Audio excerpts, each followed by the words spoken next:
Fala galera, beleza? Eu sou o Guga.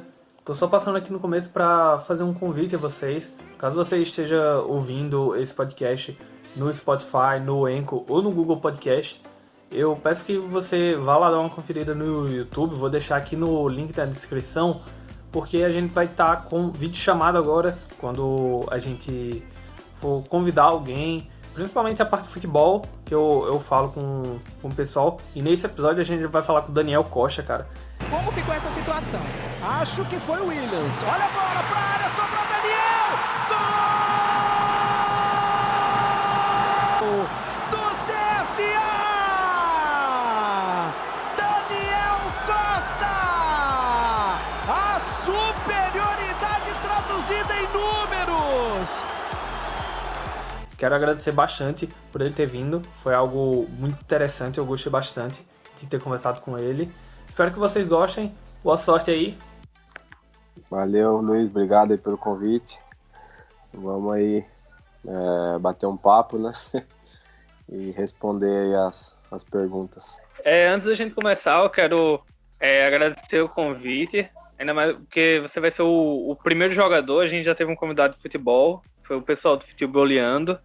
Mas o seu primeiro jogador e eu espero que dê bastante sucesso também. E que outros jogadores também possam vir futuramente. É um grande passo. Eu vou começar aqui falando um pouquinho, né? Devido à paralisação do futebol, eu acho que é um tema que não tem como escapar da gente comentar. E, obviamente, tem muitos clubes, muitos sendo prejudicados, principalmente os pequenos. Eu queria saber, na sua opinião, como jogador, qual vai ser o principal prejuízo que a gente vai ter, tanto a curto quanto a longo prazo, na volta ao futebol. Prejuízo... eu acho que uma coisa vai puxar a outra, né? Não tem como. No Brasil, principalmente, já não era um país que, principalmente financeiramente, os clubes eles eram estabilizados, né?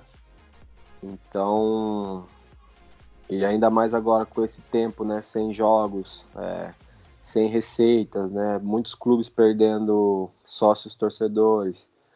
Então, isso aí vai acarretar tanto quanto voltar ao futebol e vai durar alguns anos, né? Até os clubes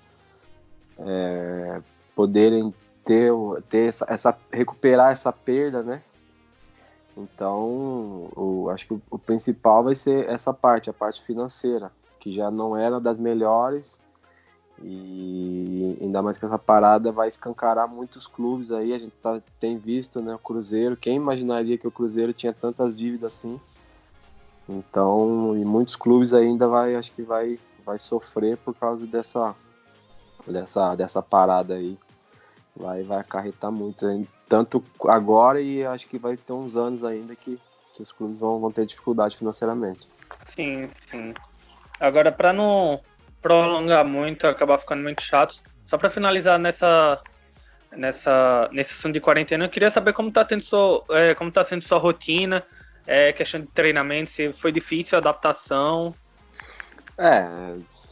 Fácil não é, né? O ser humano é bom que o ser humano consegue se adaptar, né? Mas não foi fácil, principalmente no início, né? Você tá treinando, fazendo esse tipo de treinamento em casa, chega uma hora que cansa, né? Porque você treina sozinho. Então, tem sido desse jeito, né?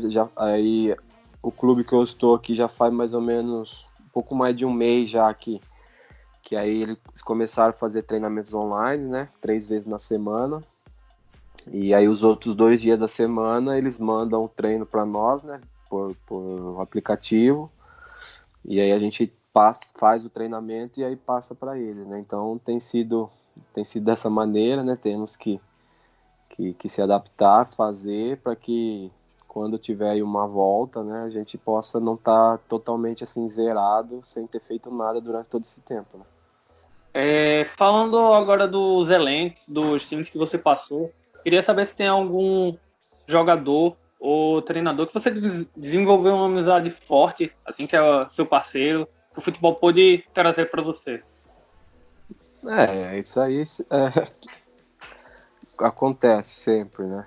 Porque por mais que assim, você não consegue ter um elenco, né, de 30 jogadores, você não consegue ter um relacionamento mais próximo, mais íntimo com todos, né? Então, e aí, todos os clubes que eu passei, pelo menos uns 2, 3 jogadores, a gente acaba tendo uma amizade mais próxima, né? Com família. Então, no Santa Cruz, assim, eu fiz uma amizade muito bacana com o Alemão, zagueiro, que hoje está no Figueirense, né? No CSA, o Dauan foi um cara que eu concentrava, né? Então a gente concentrou quase que 2 anos junto. Então, né, a gente fez assim, uma amizade bacana, né? Então, você consegue, né, ter um relacionamento mais próximo, né, com algum jogador. E a gente mantém contato até hoje, né? Tanto nós jogadores como a minha esposa, com as esposas deles, assim, estão sempre conversando, né? Porque assim, você fica longe da família, né? E aí essas amizades acabam que, que compensando, né? Essa falta dos seus familiares. Até em Maceió mesmo, foi um lugar que a gente fez bem mais amizade, principalmente com pessoas fora do futebol. Então a gente tem uma amizade muito grande assim, com pessoas que não estão ligadas ao futebol e que a gente mantém contato até hoje, assim. Então foi bem. Essa minha passagem aí foi bem bacana nesse sentido também. Agora, já na próxima pergunta, uma das principais características suas no campo são as cobranças de falta. Eu pude ver isso bastante quando você jogava no CSA. Uhum. E eu queria saber se você tem algum ídolo, principalmente na sua principal característica, e se você se inspirava em algum batedor de falta, Zico, Juninho Pernambucano. Assim, falar de ídolo, assim, eu cresci vendo meu irmão treinar, né? E meu irmão também batia falta, né? E aí eu fui pegando esse gosto também. E eu ia no treino com eles, eu ficava atrás do gol, pegando as bolas, né? Então foi através disso que eu também fui criando esse desejo de bater falta, né? Bater faltas. E aí depois você começa a ver, né? Os jogadores do mundo, né? Principalmente brasileiro, que também, o Juninho Pernambucano, mesmo, como você citou, Rogério Ceni, Marcos Assunção. Então você começa a ver, né? Ver o que eles fazem, da maneira que bate, né? E aí você acaba aí também meio que pegando uma identidade, né? E fazendo. Mas o principal de tudo, né?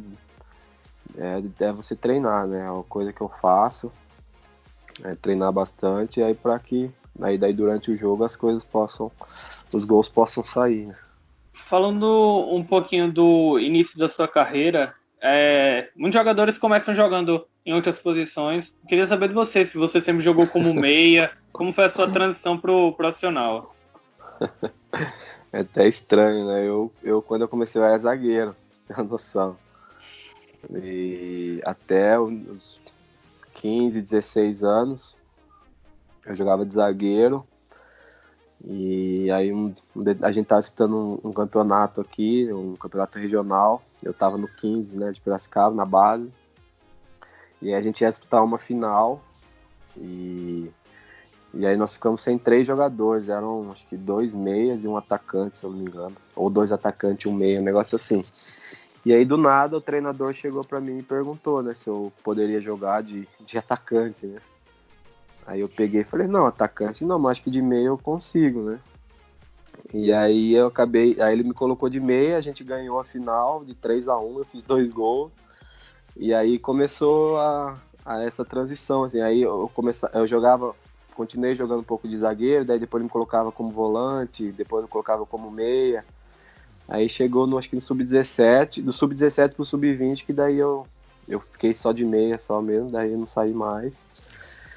E daí a minha transição assim pro profissional, eu sempre treinava com o profissional. Quando eu tinha meus 18 anos, 17, 18 anos, já treinava com o profissional e descia, né, quando não era convocado, aí descia para poder jogar, né, nos juniores. E aí fiquei acho que um ano e pouco assim. E aí no meu último ano de juniores é que eu fiquei mais firme mesmo, profissional, que eu joguei alguns jogos. E aí quando acabou meu contrato com o 15, e aí daí eu saí, daí eu já era profissional. E aí eu saí e aí comecei a rodar por vários clubes aí daqui do interior de São Paulo. Você já é um cara mais experiente, né? 32 anos. Eu vi muito da sua experiência, de como você chegou no CSA como um líder mesmo. E eu queria saber, você já tem algum, obviamente não de contrato de clubes, mas algum desejo que você tem, um planejamento para os próximos anos, jogar no exterior, ou você pretende fazer um curso para se tornar técnico, talvez? É, eu não me vejo como treinador, honestamente, assim, porque eu sou um cara que eu tenho muita dificuldade de falar em público, né, assim, então eu não me vejo como treinador, né, mas a gente nunca pode falar nunca, né, e também é meio difícil eu me ver longe do futebol, mas ao mesmo tempo também não tenho feito nada já assim pensando, né, no pós-carreira, né, tô com 32 anos. Eu acho que a parte mais difícil para o jogador é ele começar a pensar, né? Quando vai parar, até quando vai jogar. Então, eu tenho assim em mente que eu acho que uns 5, 6 anos aí pode ser que eu consiga ainda jogar, né? Mas ainda assim não parei para pensar o que eu vou fazer depois, né, do futebol. Tem, minha esposa tem me cobrado muito nesse sentido, né? Porque você tem que pensar, né? Não tem como.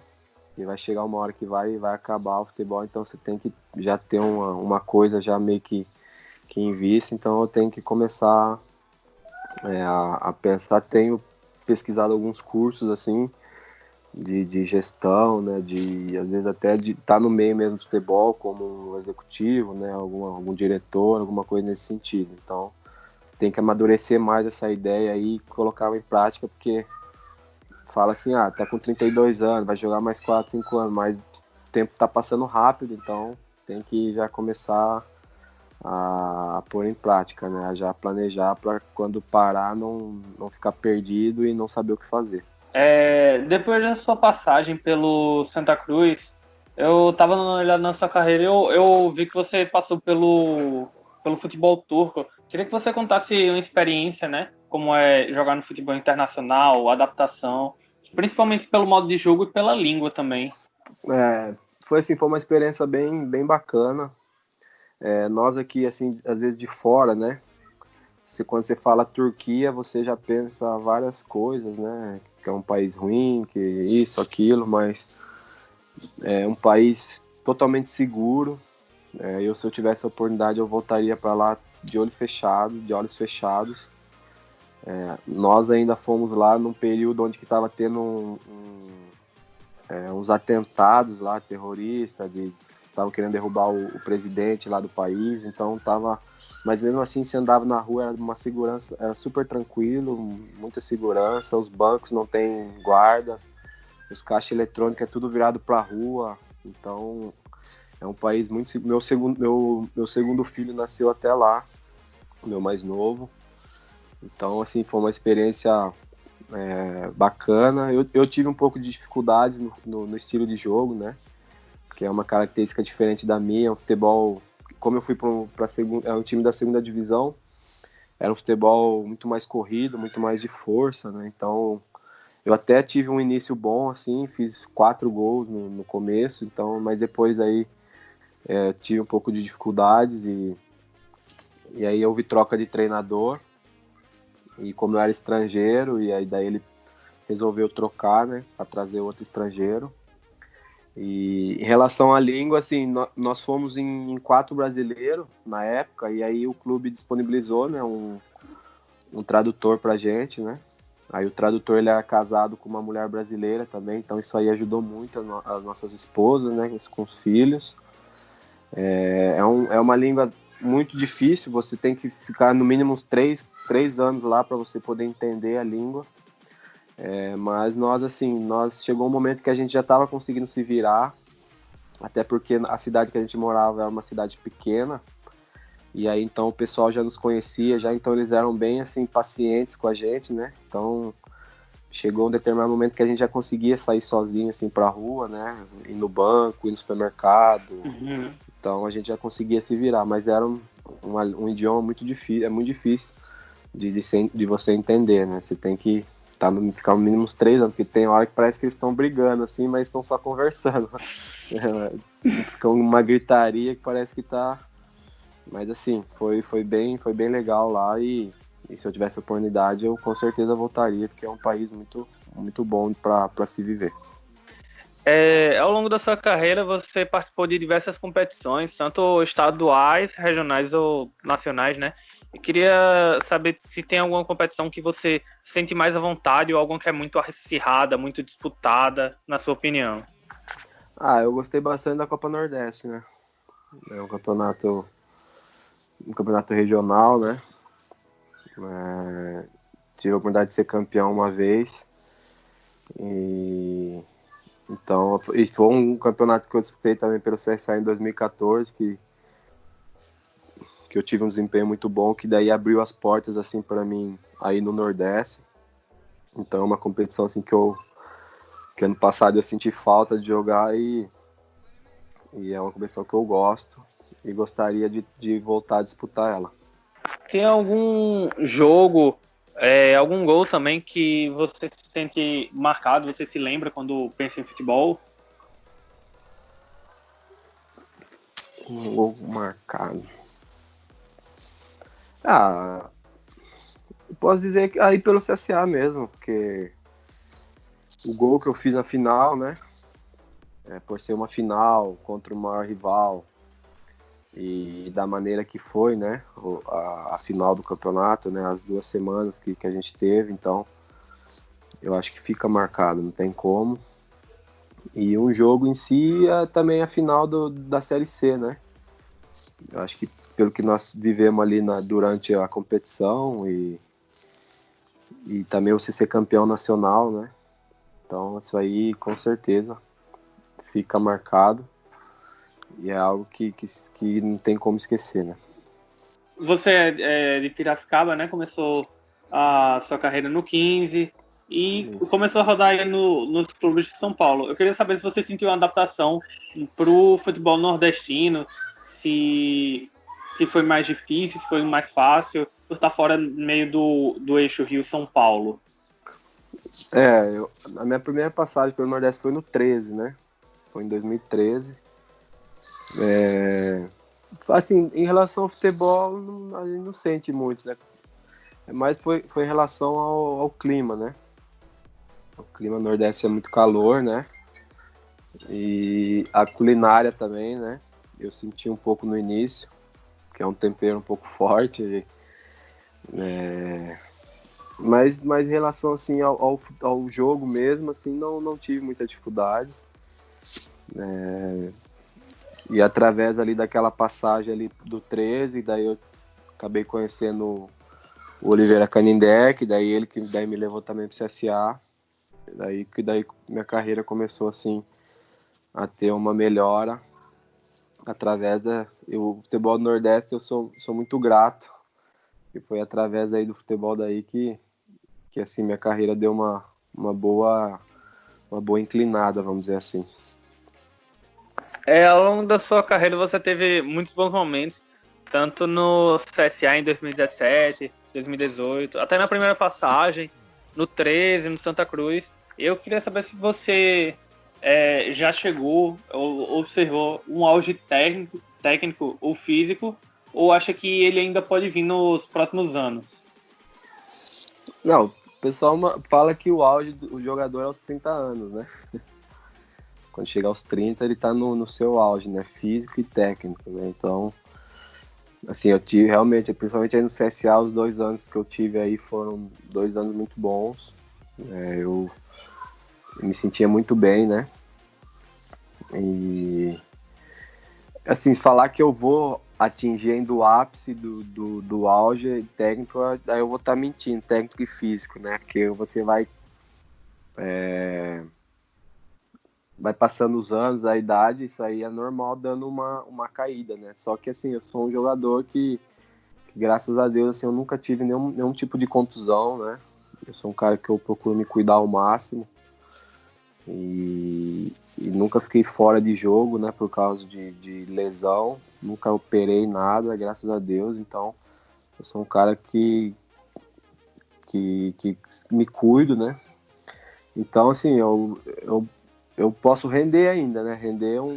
Posso dar um caldo, Sim. né? Como diz assim, mesmo a idade tá sendo avançada, né?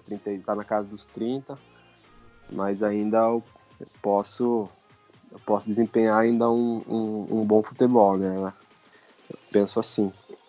Falando um pouquinho da sua infância, quando você sonhava em ser jogador de futebol, você tinha algum time de coração, o 15 de Piracicaba, que é da sua cidade, ou algum outro grande time do Brasil? Sim, aqui meu pai sempre foi santista, né? Família do meu pai. Então nós aqui, eu, meus outros irmãos, né? Nós também crescemos com esse torcendo também pro Santos, né? Então é um time que, assim, a partir do momento que você vira profissional, né? Você acaba deixando aquele torcedor, vamos dizer assim, né, de lado. Mas é um clube que eu me simpatizo até hoje, assisto jogos, né? Mas não sou mais aquele torcedor ferronho que fica discutindo e tal, né? Mas é um clube ainda que eu gosto, que eu assisto sempre quando posso, eu tô assistindo jogos que meu pai não deixou de torcer, né? Então aí por causa dele, aí você acaba que assistindo ainda os jogos e torcendo para que tá sempre ganhando os jogos. Sim. Esse caso do torcedor ferronho ainda sou eu, né? Eu acho que toda criança tem um sonho de ser jogador profissional, mas depois a gente vai vendo as dificuldades que tem e muitos acabam abandonando o sonho, né? Isso aí é verdade. Infelizmente não é sempre a oportunidade justa. Realmente, eu conheço também bastante da minha idade, assim, que a gente jogou junto na escolinha. E tinha bastante meninos bons, assim, também, que poderia ter virado, né? Mas é isso que eu falo, às vezes oportunidades, às vezes a própria pessoa também não quer persistir, né? E, então, futebol chega um determinado momento que não é uma coisa justa mesmo, tem muitos que às vezes pagam, às vezes empresário que coloca jogo. Tem jogador que é de determinado empresário, que daí ele tem que jogar e acaba tirando espaço de um jogador que às vezes tem mais qualidade que ele. Então, infelizmente, o futebol realmente às vezes ele é meio injusto. Ao longo da sua carreira, você já pensou em ir para algum clube específico? Por exemplo, eu como torcedor, né? Eu de vez em quando acompanho muito um clube inglês, o Wolverhampton, e Uhum. alguns outros times da Europa, pequenos, até mesmo do Brasil. O meu carinho pelo CSA, que é meu time de coração, mas também eu já me declarei torcedor do Flamengo. Você já pensou em, por exemplo, jogar, como você falou, no Santos ou em algum outro clube da Europa, de outro país? Com certeza, né? O Santos, né? Por ser um clube, né, que a gente cresceu, né, vendo jogar e torcer, né? Então, tenho ainda esse desejo, né? Não posso falar que eu tinha, não, porque como eu sou profissional ainda, a gente nunca pode dizer nunca e o futebol é uma caixinha de surpresa, né? Então, é um clube que eu tenho desejo de jogar, né? Por ter torcido, né? E poderia também ser um desejo do meu pai, né? Também.